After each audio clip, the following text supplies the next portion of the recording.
Well, welcome to another episode of the Residential Developer Podcast. I'm the host, Nathan Battishall, and we're very excited to celebrate our 1 year birthday of the podcast. So we've been going for 1 year, and a lot of people have told me that the average podcast only lasts about 5 to 7 episodes. So we've well and truly gone past that milestone. 1 year out of the way, and we're moving into our second year where I believe this podcast is going to get bigger and better.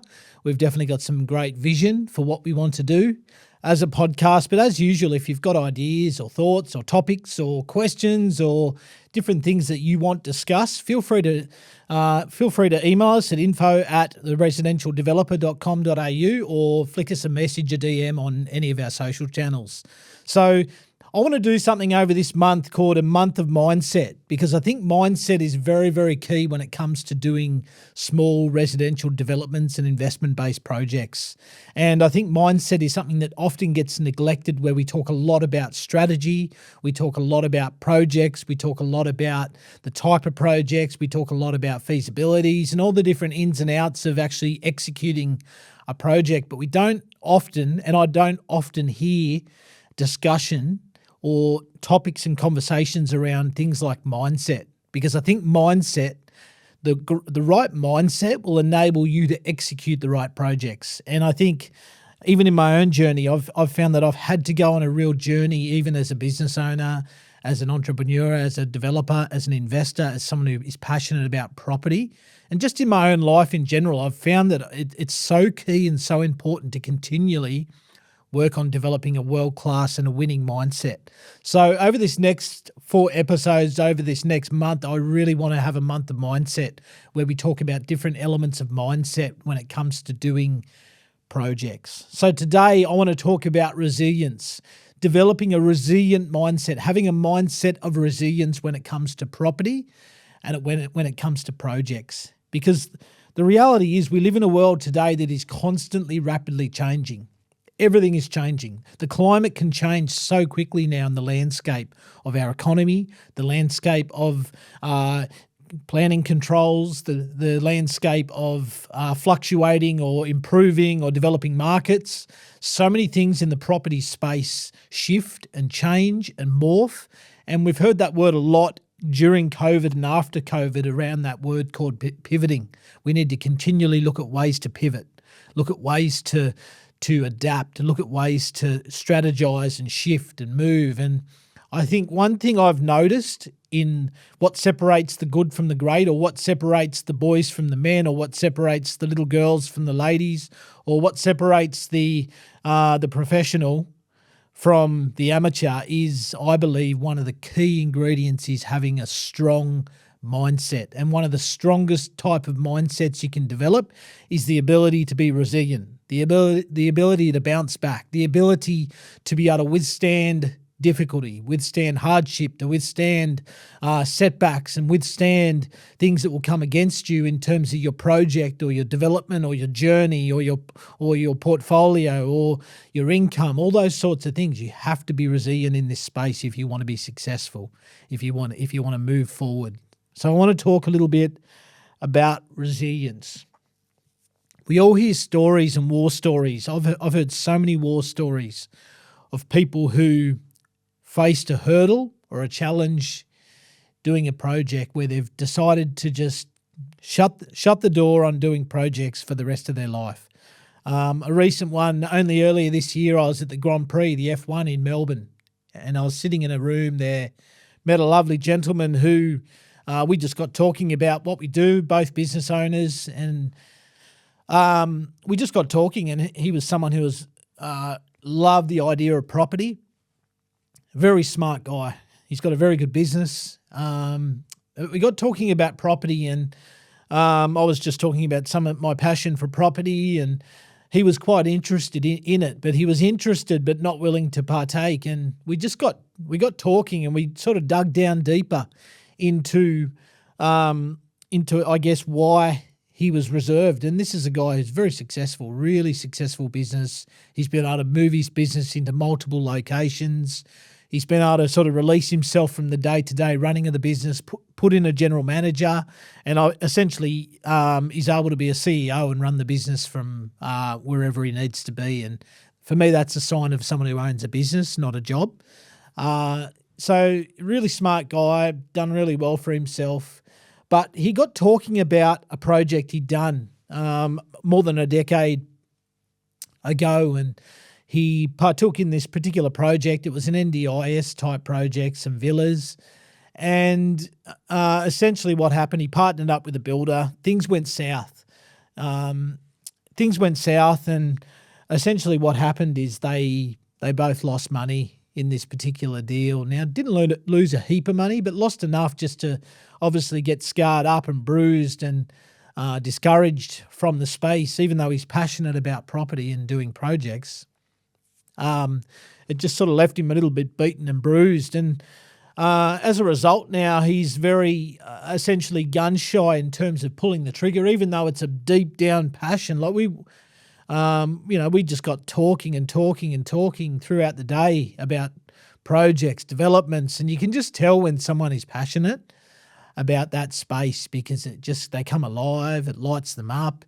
And I saw that in him and this gentleman, and he just came alive and it lit him up, and you could just see this is something that's in him he's passionate about, that he wants to push into that space. But the problem is there's this wound that he's carrying now where a project didn't quite go to plan, and he's carrying that wound now, and it's causing him to not step out again and not step into possibly a new opportunity, a new horizon of maybe learning that hard lesson from that difficulty and be able to really take that lesson and push again and go again.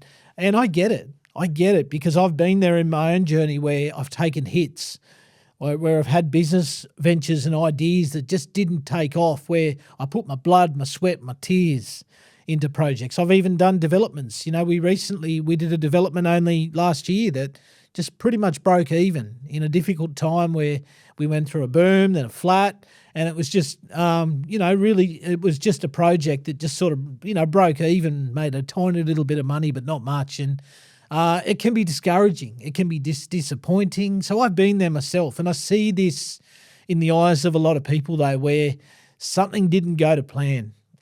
Something didn't quite work out, and what happens is they become defeated. And what's something that lights them up and they're passionate about, they no longer begin to pursue out of a fear of failure or a fear of being able to go again. And I see it all over the place for all different sorts of reasons that can cause us to lack resilience, the ability to be strong, the ability, I guess, to be able to be firm and to push forward when everything else is sort of causing us to pull back and to step back and to walk away.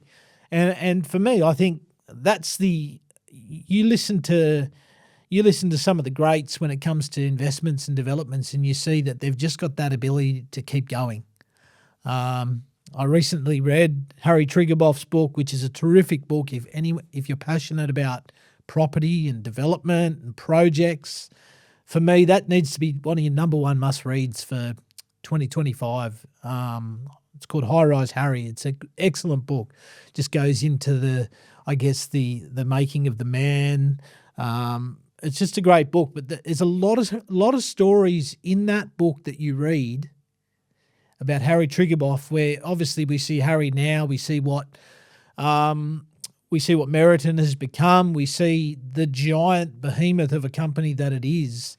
But it was amazing just to hear some of Harry's war stories of where he had to keep pushing ahead. He had to keep pushing forward. He had to keep looking for ways to advance when everything was crying out to give up, to give in, to fold it, to walk away. And he just had that resilience where others had walked away, where others folded up, where others thought it was too hard. He had that resilience to keep pushing forward.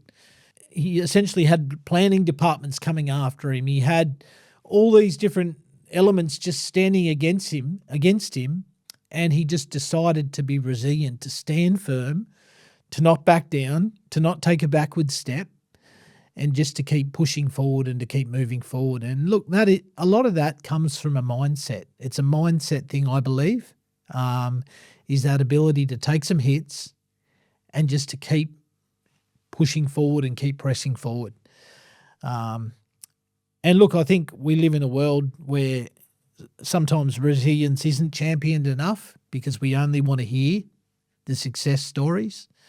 We only want to hear the victories. We only want to hear the wins. Often we don't get to see the war stories. We often don't get to see the defeats. We don't often get to see the times where people fell over, where it looked like everything was on the line, where everything was falling backwards, and that ability to keep pushing ahead, that ability to get back up off the canvas, to get back up out of the dirt, and to keep pushing ahead. And I guess I share this episode because I just think it's a key thing. Anyone, if you're listening to this episode right now, you're obviously someone who is passionate about property. You're passionate about doing investments and developments or projects, or you're at least passionate about doing some sort of project to better your future, to generate wealth, or to set your kids up, or to smash down a mortgage, or to be able to really have a passive income so you can enjoy different things and dreams and hobbies and do different things. Or you may just absolutely love property and you want to make that your number one priority and build a career out of doing projects and developments. One of the biggest things you're going to need to develop is a resilient mindset. Because anyone that does this type of work will understand that it will never, ever, ever, ever be smooth sailing. You will never have a perfect project because at some point something will go wrong. And when I say go wrong, we always think of the catastrophic elements of a project. Now, for me, obviously, doing your due diligence, and we talk about this a lot on this podcast, knowing your numbers, not overinflating, setting expectations on time, not overstating things, not micromanaging, being patient with acquiring the right site that hits the right numbers, like getting all of your ducks in a row. But the reality is at some point you still need to take a form of risk, and everyone's got a different risk profile. It's just making sure that you've covered your territories and covered your bases. But one of the biggest mindset shifts that you need to make if you want to do well in this space, and when I say well, mindset for me is key, because it is no point, and I say this all the time, it is no point doing projects and running yourself physically, mentally, spiritually, emotionally into the ground, where to the point where you bust up relationships around you. You've got no time to spend with the people that you love most. You don't have the ability to enjoy life and pursue hobbies and dreams and aspirations and all those sorts of things. It is no point pushing so far ahead that you deplete all the different health elements of your life, those ceilings of your health, spiritually, mentally, emotionally, physically, socially, relationally. Like there's so many different areas of your health gauge that aren't just financial health elements. They're areas of your own well-being, mental well-being, your relationships, all of that can come into play. So it's just so key to develop a resilient mindset, because anyone that does projects will understand that you will face hurdles and that you will face opportunities for something to go wrong. And it's the people who have the ability to bounce back, the ability to take a hit, to take a punch, to get knocked down onto the canvas and get back up, I believe that are the ones who hit success, because they understand that tricky times will come. But if you're willing to even just drag yourself forward that little step and to keep moving forward, that you can eventually withstand and get through it. So the reality is we face so many different opportunities to develop a resilient mindset. I think anyone that's done projects in the last sort of 5 or 6 years will understand what I'm talking about, because we've been through highs, we've been through lows, we've been through unknowns. None of us knew what COVID was going to bring or going to bring about. any of us that did projects during COVID will understand this, that you have to have that ability to be able to bounce back. COVID just brought about unknowns. None of us thought virtually the whole world was going to be locked down and shut down for a period of time. None of us saw that construction costs were going to go through the roof, and that all of a sudden we just saw just an increase in build, construction, in time frames. Like time frames just blew right out. And then obviously none of us saw that the market was just going to have this massive period of boom. And then obviously we've gone through times then of interest rates, of higher interest rates, and we've still seen a bit of some increase in construction price. And there's all these different elements that if you want to work in this space and move in this space, you have to be resilient. You have to have a mindset that enables you to be resilient, because the people who aren't resilient, I find they really struggle in this space. It depletes them. It depletes them of the energy they need to be able to just enjoy and pursue life with great happiness. And I honestly believe there is a way to do developments and projects with a great mindset, with a terrific, healthy mindset, where you can pursue your goals, your dreams, your aspirations. But you've got to do a lot of self-work, a lot of inner work, a lot of mental work as well, and emotional work. And this is where a lot of people don't take the time to do that. They'll spend all the money in the world on education, and which is important. Don't get me wrong, it's key. It's important to educate yourself, to go and educate yourself on property, on developments, on projects, and have the right strategies and all that sort of thing. I don't want to undersell how valuable and how key that is, but increasingly so and equally so, you need to go and also invest in yourself, because the reality is your development journey or your development projects will only grow beyond how far you're willing to grow yourself. So if you cap yourself in terms of your personal growth, you're going to cap your ability to do projects. You're going to cap your ability to do projects in a healthy manner, I believe, as well.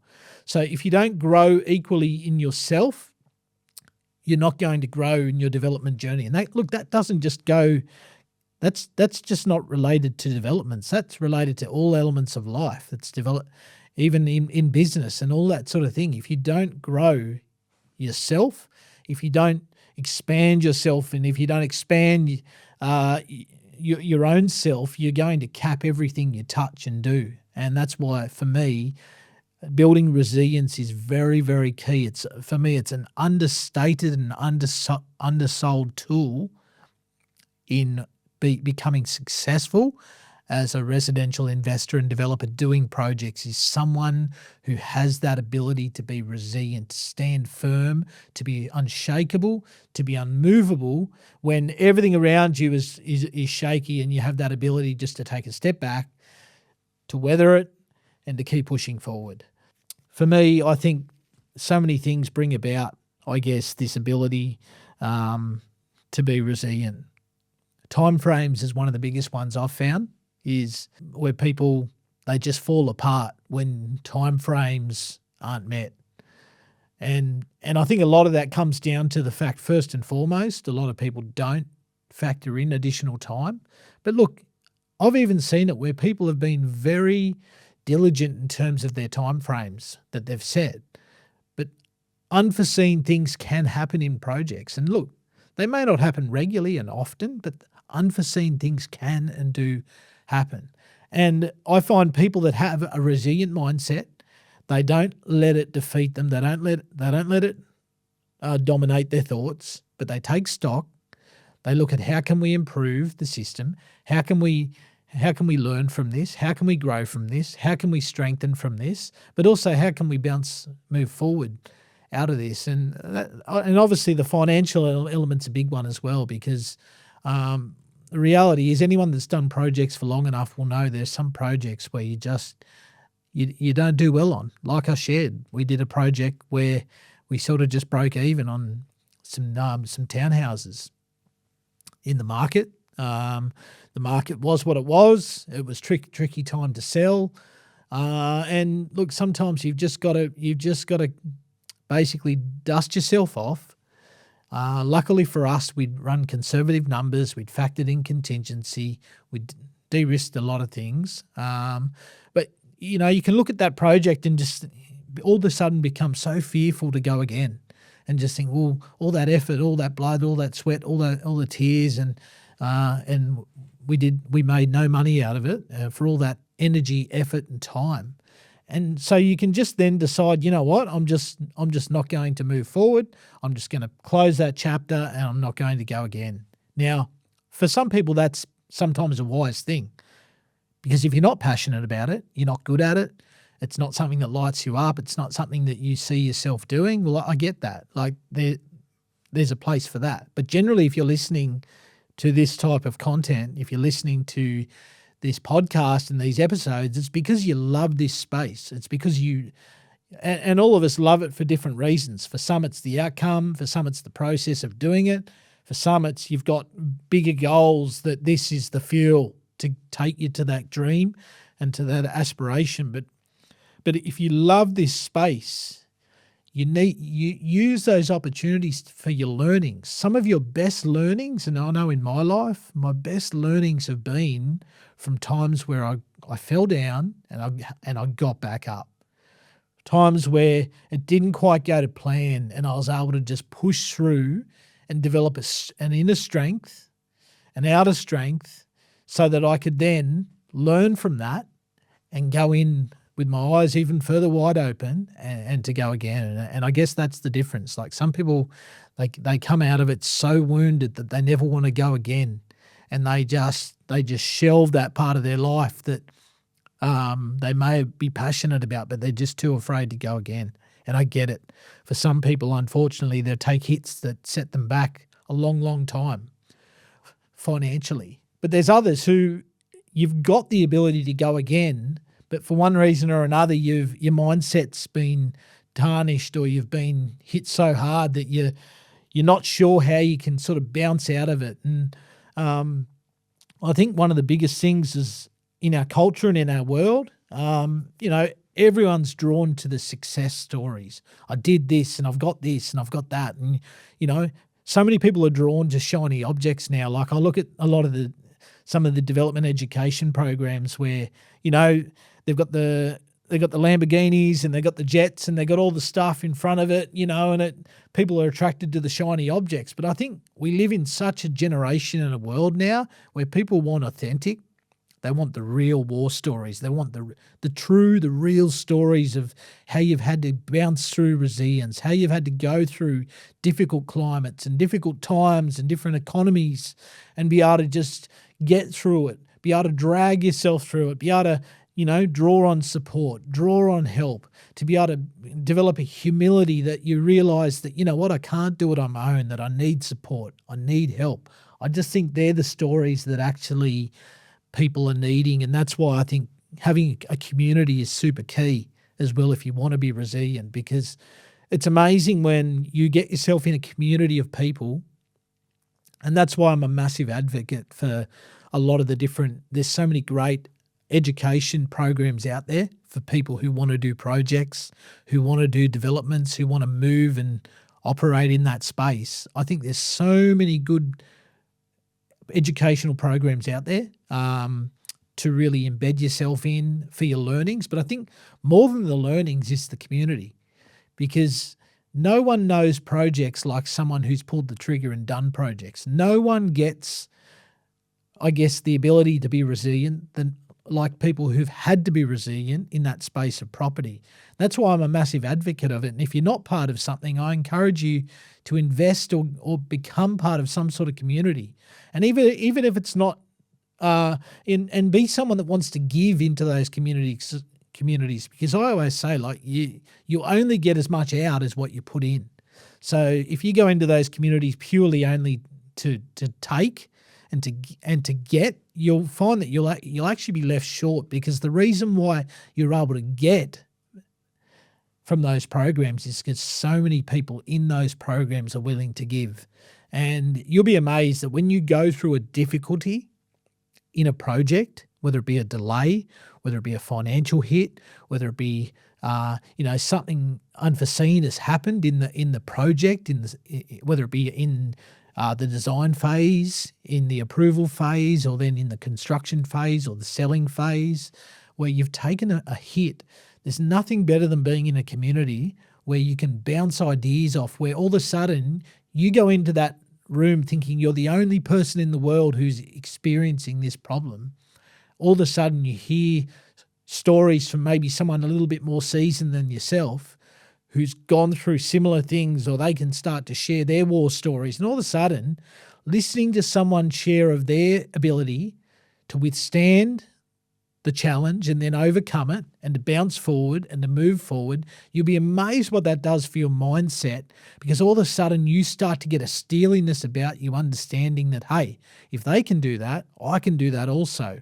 If they were able to bounce out of that, I can bounce out of that also. And I just think that's where I'm a huge, huge, huge advocate for that space. Actually more so for the mindset and the community as much as the education, because it's a space that doesn't get talked a lot about, on a public platform, is a lot of these elements of how do you overcome these things. And this is where I think a lot of people become overwhelmed, because they get so stuck in their head, they get so blinkered by the roadblock in front of them. And I'm speaking as someone who's been there in myself. For me, I've had moments where I feel so blinkered, I feel so frozen and stagnant and stopped dead in my tracks with that challenge that I just get stuck in my head. And everyone under stress has different personalities. Some people under stress, they become passive and quiet. They isolate. Other people become high doers under stress, where they overplay their hand, and that's where a lot of micromanaging comes in, and you push and you drive your team and your consultants and your builders and your contractors around you.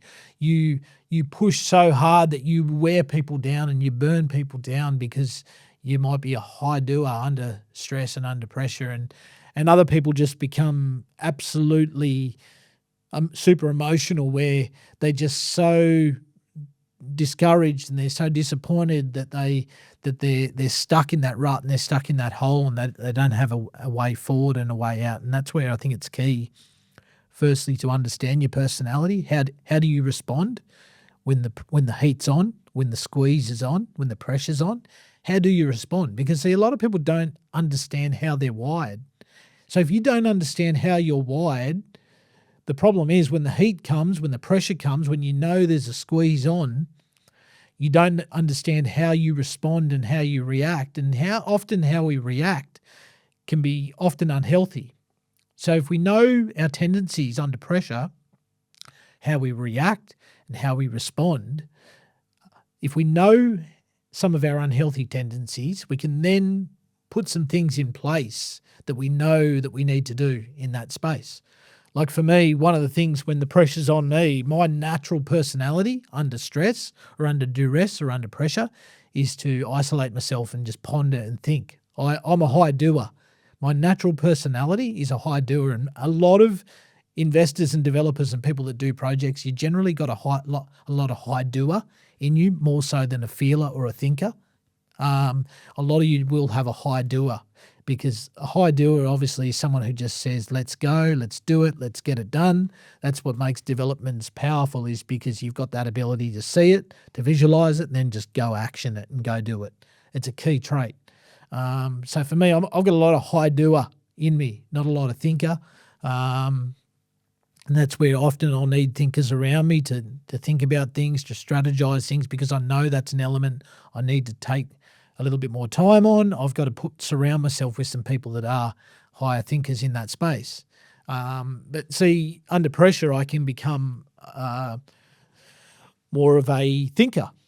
So what happens is when the stress and the pressure and the duress comes, what can happen if I'm not careful? I can isolate a bit, and I can start to become a little bit high thinker, where I'm just overthinking things. I'm maybe pulling myself back and just isolating myself. So I've had to learn that when a challenge comes along, or a bit of stress or a bit of duress comes, I've got to surround myself with some people, a community of people Now, that for you, that might be a coach or being part of some sort of network or having a group of people that you meet up with regularly. Obviously, your partner, your life partner, if you've got one, all of those elements around you so that you can make sure that you counteract your weaknesses when stress and duress comes. So for me, I've got to get into that place where it's powerful for me in that space to be in some sort of community, and all of a sudden I hear, I'm listening to ideas. I'm hearing how someone navigated that particular challenge, how they were able to turn that tough situation and turn it around, how they were able to pivot, how they were able to move and shift from what looked like it was going to be a fail and able to turn it around or able to rescue it or able to bounce out of it. And by just doing that, you all of a sudden start to feel a little bit more bulletproof, a little bit more like you can see a bit of light at the end of the tunnel. And it just enables you to really be able to push forward and push ahead and to be able to bounce forward out of that situation. So for me, it's a key thing. Like, there's so many things you can do to develop a resilient mindset. Like, a lot of it is, read books, educate yourself, listen to there's so many podcasts out there now on how to develop a resilient mindset, how to bounce forward. There's so much education out there on how to really strengthen that area of yourself. And I think also surround yourself with people that maybe are a little step ahead of you on the journey. Surround yourself in different communities. Like I said earlier, there's so many educational programs out there which offer small groups and small settings and check-ins and roundtables and all different types of meetups and things where you can just really bounce ideas, and then just find some like-minded people in your suburb or in your community. Or you might just decide, once a month, start of the month or the last Friday of the month or whatever, you're going to go out for breakfast, and you just be honest and vulnerable and real. Don't have that bravado where you pump up your chest. Like, for me, those days are gone. Like, and yes, you still go to places where everyone's just pumping up their chest and beating their chest. But I just think if you want to be someone who genuinely wants to develop resilience, don't pump up your chest. Don't brag about your projects when you know there's things going wrong, but you feel like you've got to compete, or you feel like you've got to elevate yourself or overinflate how your project's really going to try and develop some sort of authority or expertise. People don't buy that crap anymore. Like, the reality is people want genuine, they want real, but also you need genuine and you need real in your own life and your own journey so that you can bounce forward, so that you can grow. And I just think we don't talk about the disappointments. We don't talk about the failures enough. We don't talk about the frustrations enough. We don't talk about the things that aren't working enough.